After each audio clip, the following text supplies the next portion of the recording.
सभी साथियों को मेरा नमस्कार। स्वागत है आप सभी का आज 1 जून के जनसत्ता विश्लेषण में। आइए शुरू करते हैं बिना किसी देरी के। प्रथम पृष्ठ पे राष्ट्रीय की खबरें हैं, राजनीतिक, चुनाव को लेके इत्यादि। हम उसमें नहीं जाएंगे, हम सीधे आएंगे अपने संपादकीय पे। और इस बार बात करी है धूमिल होता फिलिस्तीन राष्ट्र का सपना। और ये लेख लिखा है ब्रह्मदीप और लूने जी द्वारा। क्षेत्रीय विस्तारवाद का अंतर्राष्ट्रीय राजनीति में बहुत महत्व रहा है।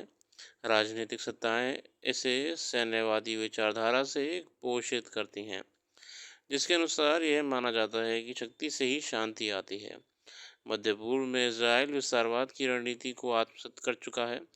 वहीं फिलिस्तीन की विभाजित सत्ताओं पर हावी हमास शक्ति और आक्रमण को लक्ष्य प्राप्ति का अनिवार्य साधन बताता है। आंतरिक राजनीति और साझेदार राष्ट्रों की भू रणनीति से प्रभावित इन दिनों राष्ट्रों में राजनीतिक आकांक्षाएं अब इतनी बढ़ जाती हैं कि वह एक दूसरे के अस्तित्व को स्वतंत्र देश के रूप में स्वीकार करने को बिल्कुल तैयार नहीं है। वैश्विक समुदाय की भूमिका भी इसे लेकर ईमानदार नहीं है। साथियों, ये बड़ी अच्छी बात कही है। आप देखिए, एक तरफ इसराइल है, एक तरफ फिलिस्तीन है। दोनों के बीच में आपसी लड़ाई इतनी ज़्यादा बढ़ गई।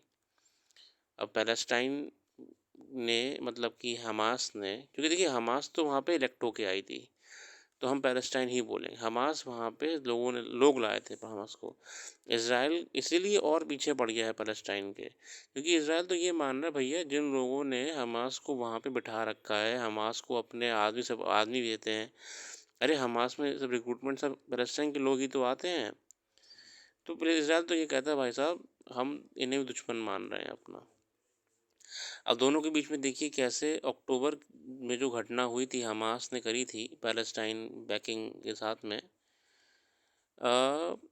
इसने बुरी तरीके से चरम पे आ गई है कि अब अस्तित्व ही ख़त्म हो जाएगा पैलेस्टाइन का। अब कहाँ बचेगा, है ना, लोग ही नहीं बचेंगे। और इसराइल ने जो इतने लंबे समय से इसराइल सीज़ फायर रखा हुआ था, सिर्फ कोल्ड वॉर चल रहा था, इंटेलिजेंस के वॉर चल रहे थे, अब इसराइल ने इस बाउंड्री को तोड़ दिया, एंटर कर गया। अब तो पैलेस्टाइन ही नहीं बचेगा। तो यही डिप्लोमेटिक कूटनीति। अब देखिए इस बीच में देखिए दोनों ही, इस पैलेस्टाइन वाले चाह रहे थे कि वो इसराइल के एरिया कैप्चर करें, इसराइल चाह रहे थे पैलेस्टाइन कैप्चर करें। अभी तक एक बस लकीर खिंची हुई थी, वो लकीर हमास के लोगों ने पार कर दी, तो इसराइल इनको ख़त्म करने को आ गया है। और कूटनीति के तौर पे देखा जाए तो अंतर्राष्ट्रीय, देखा आपने कितना कमज़ोर हैं अंतर्राष्ट्रीय ऑर्गेनाइजेशंस जितनी भी हैं आपकी, यूएन सब ये मूक दर्शक बनी हुई हैं। ये सिर्फ मूक दर्शक बनी हुई हैं और कुछ नहीं कर सकती। ठीक है ना। इसराइल अपने हिसाब से काम कर रहा है, इसराइल का अपना पॉइंट ऑफ व्यू है। विस्तारवाद, हर किसी का तरीका होता है अपना। अब देखिए यूएसए बार बार कहता था कि टू स्टेट नेशन थ्योरी कहता था। अरे भैया दोनों मिल बांट के रहिए, दो दुई राष्ट्र जिसे हम कहते हैं। मगर इसराइल ने कभी भी टू स्टेट नेशन थ्योरी को नहीं माना। इसराइल ने अपना ही रुख रखा हुआ है ना। इसराइल की स्थापना में फ़िलिस्तीन का ज़्यादा हिस्सा यहूदियों को दिया गया था, जबकि ज़्यादा आबादी होने के बाद भी फ़िलिस्तीन के हिस्से कम ज़मीन आई थी। ज़मीन और राष्ट्र के बंटवारे से उपजे हिंसक संघर्षों में जीत हासिल करके बाद में इसराइल ने बहुत बड़ी बड़ी बढ़त हासिल कर ली, अपने क्षेत्र का विस्तार कर लिया। अब इसराइल की स्थिति मध्य पूर्व में बहुत मजबूत है, और मिस्र, सीरिया, जो जॉर्डन के साथ ज़मीन भी उसके कब्जे में है ना। देखिए अब तो इसराइल पूरा हर चीज़, आर्थिक मामले में भी, तकनीकी मामले में भी, डिप्लोमेटिक मामले में भी बहुत ही मजबूत है ना। इसराइल अगर द्विराष्ट्र समाधान और अलग फ़िलिस्तीन राष्ट्र की कोई योजना को स्वीकार कर ले, तो उसे जीते हुए अपने कई क्षेत्र लौटाने पड़ेंगे। अब ये भी समस्या है, अगर देखिए टू टू नेशन थ्योरी अगर मान जाए इसराइल वाले, अब उसमें क्लॉज भी तो बहुत सारे हैं ना, कि जितना इसराइल ने कैप्चर करा था आज तक, वो उसे पैलेस्टाइन को वापस करना पड़ेगा, और वाइस वर्सा। पश्चिमी तट पर इसराइल के कब्जे, वहां लगातार बस्तियों को निर्माण और सैन्य चौकियों तथा फ़िलिस्तीन हमलों के कारण किसी भी अंतिम समझौते की दिशा में प्रगति धीमी हो गई है। अंतर्राष्ट्रीय स्तर पर हमास की व्यापक रूप से एक आतंकवादी समूह के रूप में देखा जाता है। ये हमास तो टेररिस्ट ऑर्गेनाइजेशन ही है, वो इसराइल पे बहुत लंबे समय से हमला करता आ रहा है। आईईडी ब्लास्ट करना, मतलब बहुत स्लीपर सेल्स के माध्यम से अटैक करना, कॉलेजेस में जाके परेशान करना वगैरह वगैरह, अब तो हद ही पार कर दी है, तो भुगत भी रहा है। संयुक्त राष्ट्र पश्चिमी तट और गाज़ा की इसराइल द्वारा अधिग्रहित क्षेत्र मानता है। दोनों क्षेत्रों का संचालन प्रतिनिधि फिलिस्तीन प्रशासन करता है। पश्चिमी तट पर और पूर्वी यरूशलेम का भविष्य इसराइल फिलिस्तीन संघर्ष के सबसे कठिन मुद्दों में से एक है। देखिए, बहुत ही अच्छी बात कही है। अंतर्राष्ट्रीय समुदाय ने इसराइल और फिलिस्तीन के बीच कई शांति समझौते तो कराए हैं, लेकिन द्विराष्ट्र के अस्तित्व को लेकर अब तक कोई निर्णायक पहल नहीं हुई है। 2007 में हुए अन्नापोलिस सम्मेलन ने समस्या को और गहरा दिया। इसराइल के प्रधानमंत्री यहूदा ओलमर्ट और फ़लस्तीन के प्राधिकरण के अध्यक्ष महमूद अब्बास ने अमेरिका के समर्थन से अन्नापोलिस सम्मेलन की शुरुआत की थी। ये अन्नापोलिस सम्मेलन हुआ था, ये तब प्रयास करे गए थे कि पीस टॉक रहे और शांति बहाल रहे। इसका लक्ष्य एक शांति समझौते पर पहुंचना था जो फ़लस्तीन राज्य की स्थापना की ओर ले जाता है, मगर हमास ने सभी पक्षों के सम्मेलन का बहिष्कार करने का आवेदन किया। अब देखिए, तब प्रयास करा तो तब हमास पिछड़ गया। मतलब आप ये भी देखिए ना, अन्नापोलिस जो समारोह सम्मेलन था उसमें प्रयास करे गए थे कि भैया इसराइल और फ़लस्तीन के बीच में, यूएस ने भी प्रयास करे थे भैया अब दोस्ती कर लो, ख़त्म करो मैटर। अब उसमें हमास अपना आ गया था, नहीं भैया हम नहीं आएंगे, ये सब गलत है, हम कोई बात नहीं मानने वाले आपकी, है ना। उसके विरोध शांति उम्मीद ध्वस्त हो गई। अब इसराइल की सत्ता में नेतन्याहू है। हमास और उनकी विचारधारा द्विराष्ट्र के मामले पर एक जैसी है। अच्छा, हमास भी नहीं चाहता द्विराष्ट्र हो, हमास चाहता सिर्फ पैलेस्टाइन हो। तो अब दोनों ही टू नेशन पॉलिसी को तो नकार चुके हैं, इसलिए विस्तारवाद की नीति के पीछे पड़े हुए हैं। हमास के फ़लस्तीन राष्ट्रवाद और नेतन्याहू के इसराइल राष्ट्रवाद में हिंसा, विरोध और असहमति नज़र आती है। ओवरऑल देखिए, टेरिटोरियल एक्सपेंशन की लड़ाई में युद्ध हो जा रहे हैं, और यही समस्या है डिप्लोमेसी की, और हर किसी के अपने अपने पॉइंट्स होते हैं। आगे आते हैं, आखिर शिकंजा, ये सर मैं रेवन्ना जो अभी अरेस्ट हुए उनको लेकर मैं इसमें नहीं जाऊँगा, छोड़िए। कैंसर का दायरा, ये गंभीर चिंता की बात है कि देश के युवाओं की एक बड़ी संख्या कैंसर जैसे रोग की चपेट में आ रही है।